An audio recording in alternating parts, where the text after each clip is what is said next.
একটি প্রতিষ্ঠানের ঊর্ধ্বতন নির্বাহী কর্মকর্তা কর্মচারীদের কাজের উৎপাদনশীলতা বৃদ্ধির জন্য সুপার কম্পিউটার স্থাপন করা হলো।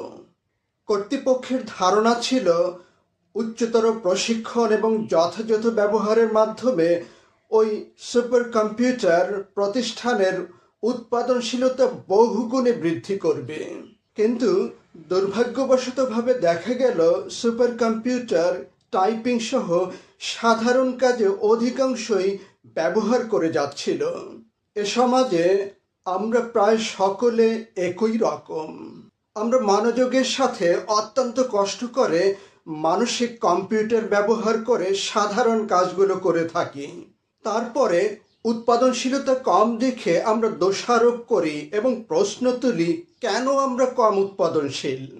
কিন্তু আমরা ভুলে যাই আসল দোষ তো আমাদের মস্তিষ্ক নামক সুপার কম্পিউটারকে যথাযথভাবে ব্যবহার করতে না পারা।